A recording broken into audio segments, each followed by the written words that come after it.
एक है साईं कितने पुजारी, इस साईं पर युग बलिहारी। एक है साईं कितने पुजारी, इस साईं पर युग बलिहारी। इस साईं पर युग बलिहारी। Everybody love Sai, Sai loves everybody. Sai Ram Sai Ram Sai Ram Sai Ram Shirdi वाले साईं। ओम साईं राम। नमस्कार, मैं हूँ साईं पूजा। टीम साईं पूजा की तरफ से आप सभी भक्तों का तहे दिल से स्वागत, अभिनंदन और बाबा की तरफ से ढेर सारा प्यार। तो आज मैं बैठी हूँ, आज क्या मैं रोज़ ही बैठती हूँ द्वारका माई के सामने और यहाँ पर भक्तों का अनुभव लेती हूँ। अनुभव, वो अनुभव जो आप तक जाते हैं और आपकी ज़िंदगी को रोशन करते हैं। वो अनुभव जब आप हार रहे होते हो ना, तब एक अनुभव जाता है तो आपको लगता है कि हाँ, कोई सुन रहा है, कोई देख रहा है, कोई पूरा करेगा, ज़रूर करेगा। तो मैं एक भक्त के साथ आई हूँ जो कि यहाँ से नहीं है पर बाबा वाली हैं और अभी नगरी में बाबा की आ गई हैं और हम सब बाबा के बच्चे। तो एक साईं भक्त से मिलिए, उनके अनुभव सुनिए, उनके ज़ुबानी। ओम साईं राम। सबसे पहले तो अपना नाम बताओ। जी, मेरा नाम अमीषा है और मैं नेपाल से हूँ। नेपाल से। बाबा से कितने वर्ष हो गए जुड़े हुए बेटा? बाबा से जुड़े हुए 21 साल हुआ है और 11 साल में बाबा से दूर हुई। 11 साल क्यों, मतलब मैं 21 साल तो मुझे तुम्हारी एज भी नहीं लग रही है। How old are you right now? मैं अभी हूँ 44। Oh God. देखो बाबा के चेहरों पे जो कहते हैं, बाबा के बच्चों में बहुत सारा ग्रेस रहता है। मुझे ऐसा उम्मीद नहीं थी।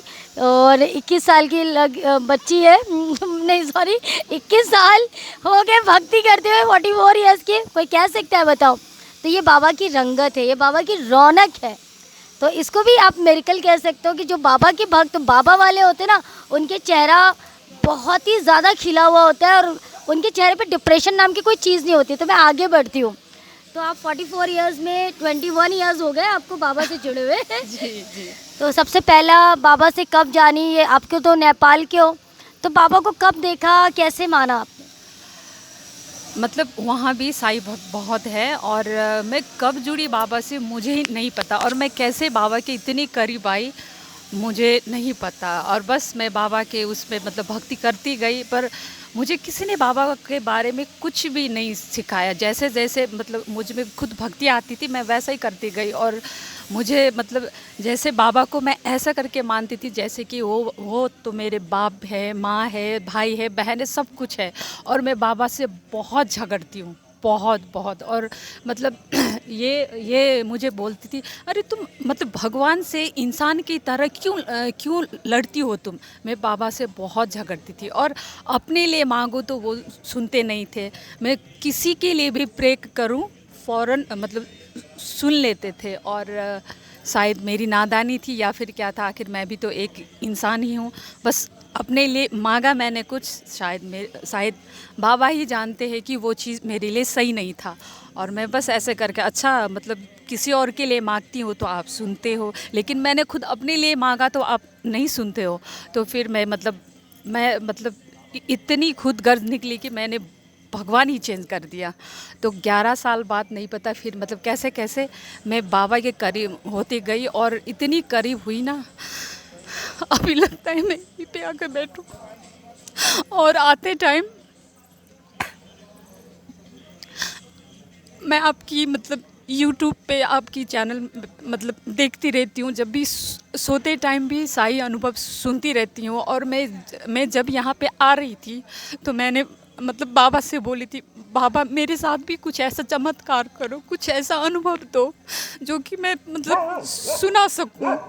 और नहीं पता क्यों मेरे मतलब मन में आया कि मतलब आपके स्वरूप मेरे घर पे आना है। मैंने तो खुद अपने पैसे खर्च करके लिए हैं स्वरूप, तो कोई ऐसा हो जो कि मतलब कि बाबा के स्वरूप मुझे दे। और मैंने कभी सोचा नहीं था कि यहाँ आके मैंने अभी मतलब द्वारका माई में बैठ के मतलब प्रे कर रही थी, बाबा मेरे साथ भी कुछ ऐसा मतलब अनुभव दो जो कि मैं सबके साथ शेयर कर सकूं। तो आपने तो सुना ही नहीं। जस्ट अभी ही प्रे करके आई थी और खाना खा के आए तो ये भैया मुझे लेते हुए आए। और जो ये मेरे साथ अभी जो ये हो रहा है वो कोई चमत्कार से कम नहीं है। मैंने कभी सोचा नहीं था कि मैं यहाँ पे आपसे मिलूँगी, और यहाँ मतलब मैं मतलब सोच ही नहीं सकती कि मैं आपसे मिलके अपना अनुभव सुनाऊँ यहाँ पे। बस बाबा मतलब चाहते थे कि तू मतलब बहुत शिकायत किए है तुमने मेरे से, तो आज तुम्हें वो आज आप शिकायत confess करने। कर रहे हो। हाँ, कन्फेस कर रहे हो। बोल रही हूँ। और टीम साई पूजा की तरफ से इन तीनों को मिलने वाले हैं बाबा का स्वरूप। अच्छा, जो पहला मेरिकल हुआ आपकी लाइफ में, जैसे कि आपने कहा 11 साल आप बाबा से दूर रहे, उसके बाद बाबा ने ऐसा क्या कर दिया कि बाबा वापस आपकी लाइफ में आ गए? क्योंकि जो लोग देख रहे हैं उनके मन में क्वेश्चंस होंगे। मेरी शिकायत यही थी कि मतलब लोग अपने अनुभव सुनाते थे कि बाबा सपने में आए, ये किया वो किया, और मैं मतलब बाबा के सपने देखती ही नहीं थी। और मैंने बहुत टाइम के बाद, 1 साल पहले की बात है, एक सपना आया। सपने में एक चरण से पता चलता है कि वो एक बूढ़े की चरण है। तो यहाँ से ऊपर का हिस्सा मैंने देखा ही नहीं। मतलब एक बूढ़ा इंसान चल रहा है, ऐसा ऐसा उनके करके पैरों पैर को, टक, हाँ। तो वहाँ से थोड़ी सी लाइट आ रही और कॉइन ऐसा ऐसा करके मतलब डालते हुए जा रहे हैं। और मैंने मतलब कॉटन वाइट कलर की कॉटन की साड़ी पहनी हूँ और आंचल ऐसा करके फैला रही हूँ। तो ये क्यों ऐसा करके कॉइन डाल रहे करके मैं वो कॉइन लेते हुए अपने आंचल में भर रही हूँ, और आंचल इतना भर गया कि मैं उसको उठाई नहीं पा रही हूँ। तो फिर मैंने सुबह उठ के मम्मी को बोला आज सपना ऐसा ऐसा आया। तो फिर मम्मी ने बोला अरे बाबा ने दर्शन दिया। फिर भी मैंने शिकायत की, अरे तुम ऐसे यकीन के साथ कैसे बोल सकती हो कि बाबा ही थे वो? अरे बाबा ही है वो। अरे तो फिर कैसे? बाबा का चरण ही मैंने देखा, तो चेहरा क्यों नहीं देखा? सबको दिखाई देते हैं, बस मुझे ही क्यों नहीं? तो और फिर मैं जब बाहर गई तो मैं खाना बनाते बनाते बाबा के मतलब आपके वीडियो देखती रही, बाबा के अनुभव सुनती गई। तो एक यूट्यूब में मैंने देखा, पहले के टाइम पे बाबा जब लैंडी बाग पे जाते थे तो बॉम्बे के, अभी मुझे नाम याद नहीं, बॉम्बे का कोई एक फ़ोटोग्राफ़र था पहले, वो ब्लैक एंड वाइट टाइम पे, तो बाबा से फ़ोटो लेने की अनुमति मांगी उन्होंने। तो फिर क्या बोलते हैं, बाबा ने सिर्फ चरण का ही फ़ोटो लेना, पूरा बॉडी का नहीं। मैं वो सुनती गई, शायद मतलब बाबा से शिकायत थी मेरी, तो बाबा समझाना चाहते थे कि हाँ वो मतलब मेरे ही चरण है। तो फिर मैं वो सुनती गई। अब बाबा ने अनुमति दिया है फ़ोटो लेने के लिए, तो करके उन्होंने पूरा बाबा का फ़ोटो निकाला। लेकिन जब वो फ़ोटो प्रिंट होके आए तो उनमें बाबा का कोई स्वरूप नहीं था, सिर्फ चरण के ही थे। आसपास के सब बाबा ने जो है उनको चरणी की फ़ोटो निकालने के लिए बोला था, उसने पूरे फ़ोटो निकाली थी। हाँ। वो मुझे सुनने को मिला। उसके बाद बाबा से माफ़ी मांगी, बाबा मैं कितनी मूर्ख, कितनी नादान, कि मतलब सबसे ज़्यादा महत्व चरण का है, तो आपने मुझे उसी का दर्शन दिया और मैं फिर भी आपसे कंप्लेन करती रही, कंप्लेन पे कंप्लेन करती रही करके बाबा से माफ़ी मांगी। बहुत ये भावुक कर देने वाला एक्सपीरियंस कि जब कोई नहीं आता तो बाबा आते हैं। और एक मैं लाइन और भी कहूँगी, इरादे लाख बनते हैं, बन के टूट जाते हैं, शिरडी वही आते हैं जिन्हें बाबा बुलाते हैं। तो बाबा ने इनको बुलाया, बाबा ने अपना ये एहसास कराया। 11 साल आप बाबा से दूर रहीं, बाबा ने ये एहसास कराया कि मैं हूँ, तुम्हें आज भी तुमने मुझे छोड़ के रखा था पर मैं तुम्हारे साथ हूँ, तुम्हारे पास हूँ। अच्छा तुमने मैसेज किया था मुझे। हाँ याद तुमने आया मुझे मैसेज किया था, मुझे याद आया, चरण गए थे। जी। हाँ।